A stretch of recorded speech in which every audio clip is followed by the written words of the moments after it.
Hello, my dear friends. You're in the Military Summary channel, and today we will discuss the situation in Ukraine on the 8th of September of 2025. Today we have lots of very interesting updates, so let's start. Today, the commander-in-chief of the armed forces of Ukraine, Alexander Syrsky, made very interesting statement in his social networks, where he was talking about the situation on the ground, about the line of combat contact. Mainly, he was talking about the fact that he managed to stabilize the situation in the Pokrovsk direction, that he managed to stop Russian advance, that he managed to stabilize the area around Russian breakthrough of August of 2025, and also he added that the armed forces of Ukraine, as a result of counter-offensive operation, managed to restore control over some villages and territories. More precisely, Syrsky says that the Russians, during their August offensive operation, during August breakthrough, managed to take under control just 5 square kilometers. And also he's emphasizing that as a result of counterattack, Ukrainians managed to restore control over those 5 square kilometers, and to take additional 21 square kilometer. So he's like trying to tell us that the Ukrainians are about to force the Russians to fall back completely from the outskirts of the city of Pokrovsk and from the Pokrovsk agglomeration. But several pro-Ukrainian sources and Ukrainian deputies are saying that Syrsky is lying, that manipulation and lies while he is in office forget about reforming of the armed forces of Ukraine. So now let's move to the ground and let's discuss the situation around the city of Pokrovsk. Today, pro-Ukrainian resources of Deep State made very interesting adjustments on their map. The pro-Ukrainian resources are saying that as a result of counteroffensive, and we need to understand that Deep State made their changes on the ground based on the report that was published by Alexander Syrsky, the chief of general staff. So they didn't have any other option, most likely, and they were forced to accept the Syrsky's reality. So according to Syrsky, Ukrainians managed to counterattack and to begin clashes for the settlement of Razina. So these territories were retaken by the Ukrainians as a result of this counterattack. Is it very dangerous? I must say that this is very dangerous for the armed force of the Russian Federation, first of all. Furthermore, according to pro-Ukrainian resources, according to Deep State and according to Syrsky, the armed forces of Ukraine managed to restore complete control over the northwestern axis of Russia's breakthrough that took place in August. So these territories were also retaken by the armed forces of Ukraine. Whether it's dangerous, yes, this is very dangerous for the armed forces of the Russian Federation, but with one exception, if it's true. The pro-Russian resources published just 2 videos from this area. The first video took place to the north, in the northern part of the settlement of Zolotoy Kolodets. Here we can see how Russians were bombing with FAPs, temporary deployment points of the armed forces of Ukraine. Most likely Russians were attacking the bases of the FPV drone operators. A bit further to the north we can see another multiple launch rocket system of the armed forces of Ukraine that most likely was abandoned by Ukrainians after several FPV drone attacks. So these episodes took place here, and these 2 episodes just confirm that these territories are under complete Ukraine control. And the most important updates are coming from the area of Vladimirovka, Mayak and Pankovka that were published also based by Deep State, based on the report that was published by Alexander Syrsky, the commander-in-chief of the armed forces of Ukraine. According to this report, the armed forces of Ukraine managed to restore complete control over the settlement of Vladimirovka. So these are the changes on the ground, and they marked the villages of Pankovka and Mayak as a contested area or the gray zone, which means that probably first units of the armed forces of Ukraine during the previous 24-48 hours were recorded in this area as well. So the situation is very interesting, and based on these reports, we see what exactly the Ukrainians are trying to achieve. The main task and the main target of the armed forces of Ukraine is to connect both units that are attacking from the south and that are attacking from the north in this square between the villages of Novotoretska, Baikovka and Mayak. If Ukrainians are able to take this territory under complete control, then most likely the Ukrainians would be able to cut the Russians in Cauldron, who are currently located in the area of the mine by the name of Krasnolimanskaya, in the area of the mine by the name of Krasnoarmeyska, in the villages of Fedorovka, Zatishek, and on the outskirts of the settlement of Rodinskaya. But once again, and this is very important detail, that nothing as for the end of the 8th of September of 2025, nothing has confirmed this. Neither any geolocation published by any source, neither pro-Russian resources, neither the Minister of Defense of the Russian Federation. That's it. So if you ask my opinion, I see that the front line of the armed forces of Ukraine, the defense of the armed forces of Ukraine, is crumbling. I see that Ukrainians currently at a very difficult stage of the special military operation, while they're trying to probably stabilize the situation around the city of Pokrovsk. The Ukrainians suffer huge problems in the area of Liman and Siversk, and when talking about this direction, we have both geolocations, confirmations of different reliable sources, so we have lots of proofs that confirm Russian progress on the ground, and we still haven't received anything that can confirm even a single step towards the stabilization of the situation in the northeastern part of the city of Pokrovsk. Furthermore, the Russians continue publishing almost every single day more and more videos of how they are bombing and attacking positions and temporary deployment points of the armed forces of Ukraine in different towns and villages in this direction, dealing huge damage to the armed forces of Ukraine. Furthermore, during the previous 24 hours, additional changes on the ground were recorded. The first one took place in the most southern part of the city of Pokrovsk, according to pro-Russian resources.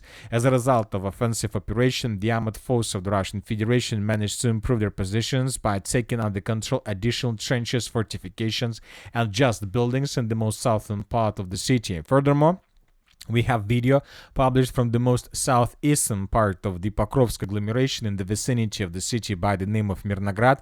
Here we can see how Ukrainians counterattacked Russian forces in this area on the territory of these facilities.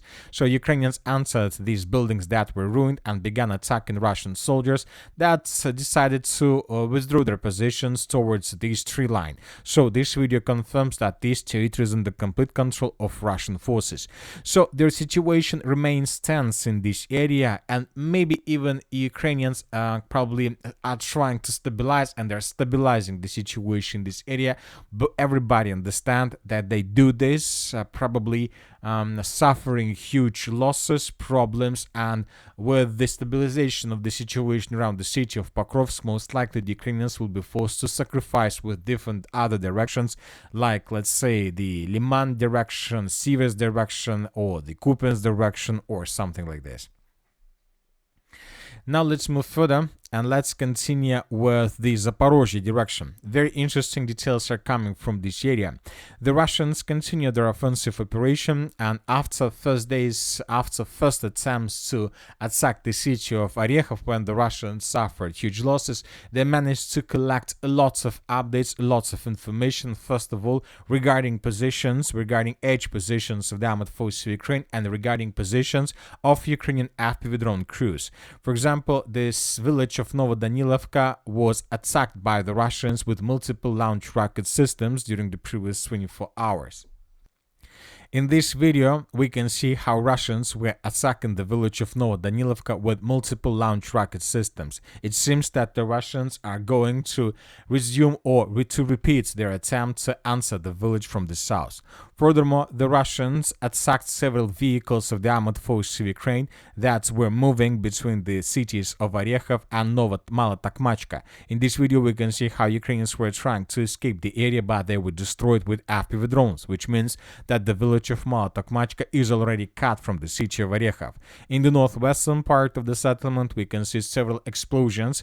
The Russians attacked this area with FABs. The Russian resource report that in this area, the Russians managed to discover the several FPV drone crews of the armed forces of Ukraine and then attack this area.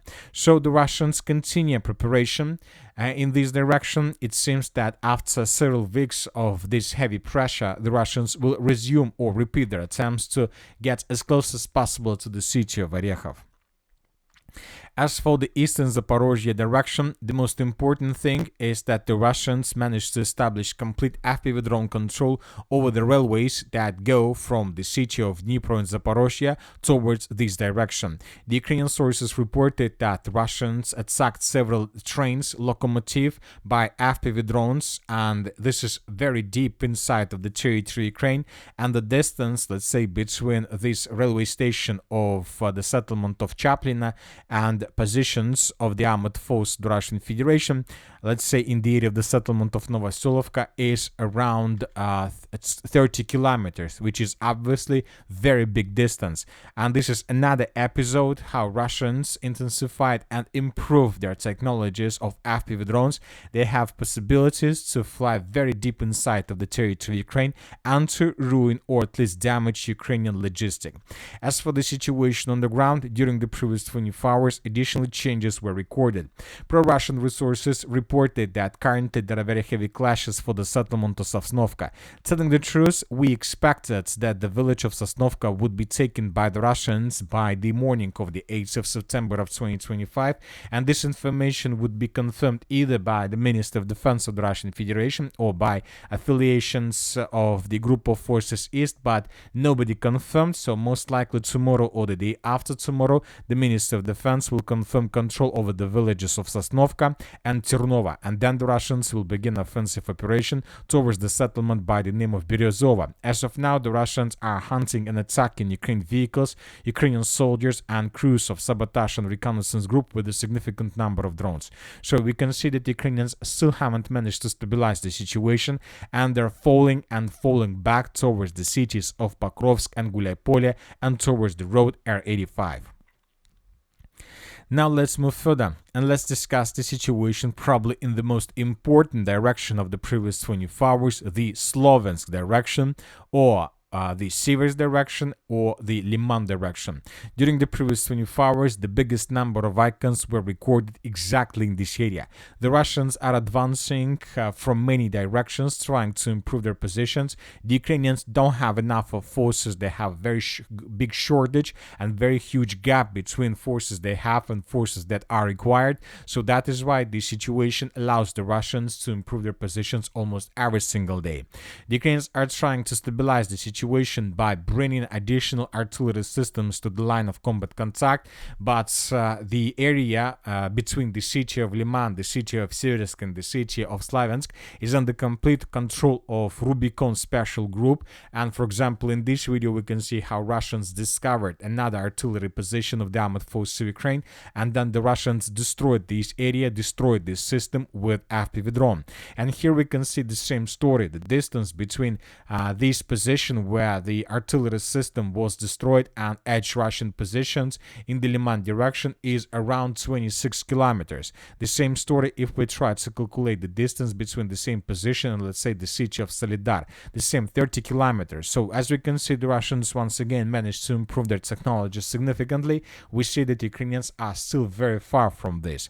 Now let's discuss the situation on the ground. During the previous 24 hours, the Russians improved their positions along the railways. They're advancing further in the northern direction towards the city of Savnovka and the city of Siversk. The additional changes on the ground were recorded and they were published by neutral mappers. As for now, the Russians are trying to secure and to clear trenches and tree lines and fortifications on the way of Russian attack. There are lots of job to do. The Russians published lots of videos from this area, and they continue attacking and destroying more and more positions of the armored forces of Ukraine. As for the city of Siversk itself, as you can see from this video, the city was already reduced to ruins. Almost no, let's say, buildings. Everything was destroyed. Everything has been destroyed since the beginning of 2022, when the battle for the city of Siversk started. Lots of artillery strikes. The Russians tried to hunt and to destroy as many as possible FPV drone positions, and just during the previous months, probably 200 episodes of destroyed Ukrainian positions of FPV drones were published by the Russian sources. As for the Serebryanka forest, during the previous 24 hours, additional changes on the ground were recorded, and they were published by neutral mappers and by pro-Ukrainian resources. So we have enough of proofs to confirm that Ukrainians were forced to fall back completely from the Serebryanka forest. Furthermore, the Russians consolidate their troops around facilities to the north of the city of Siversk. Currently, the main clashes are taking taking place exactly for this area. The Russians are trying to establish complete control over this territory, and this will allow them to create a very powerful, strong foothold to the north of the city of Siversk. And if Russians can take these facilities under complete control, then they will be able to continue offensive operation towards the village of Dronovka from the southeast, from the north, from the northwest, and from the northeast.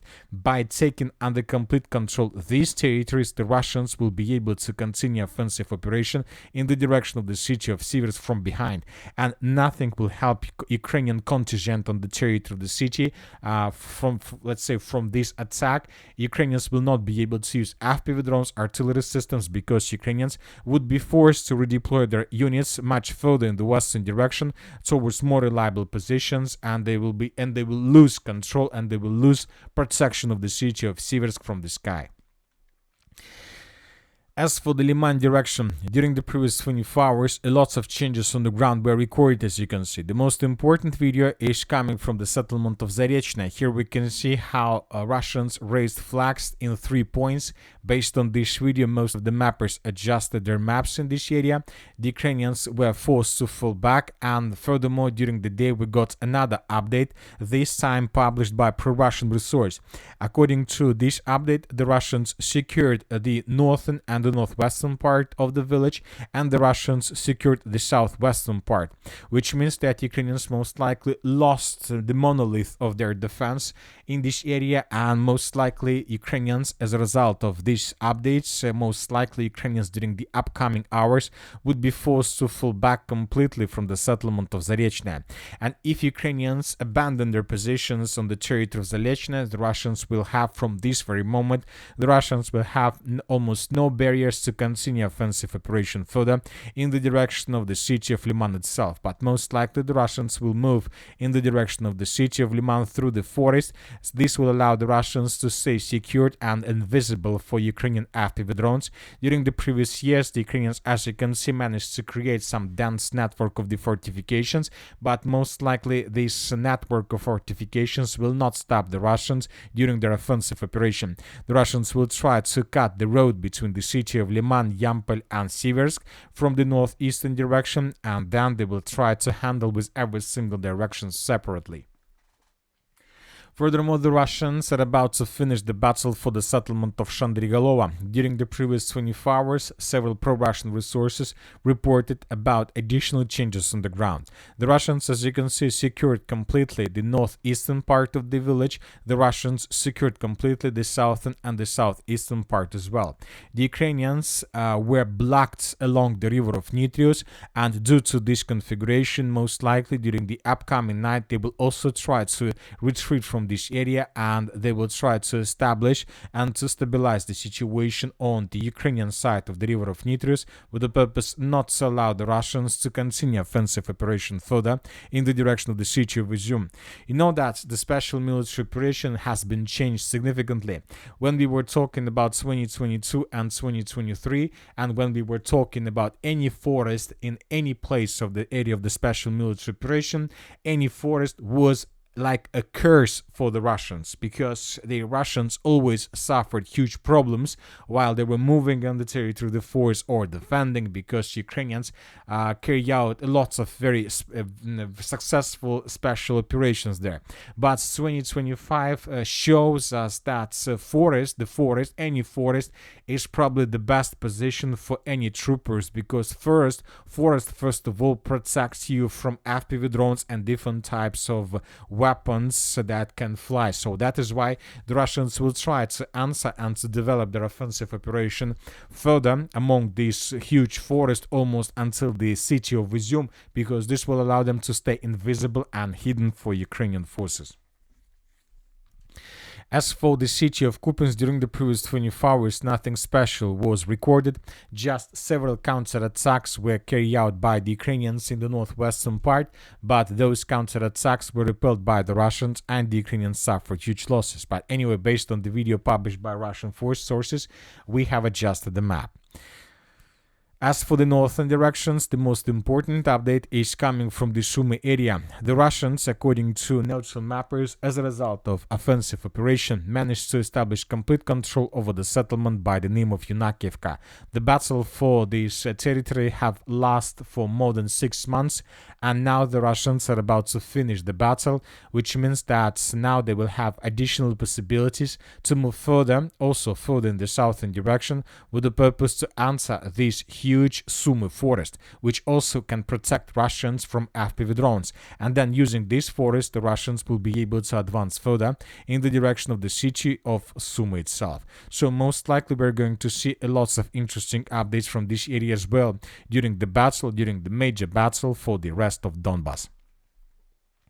And that's it for today. Military Summary channel reminds you we condemn any violence in the world. Thank you for watching, subscribe to my channel, put your likes, join my Patreon, and have a good day. Bye bye.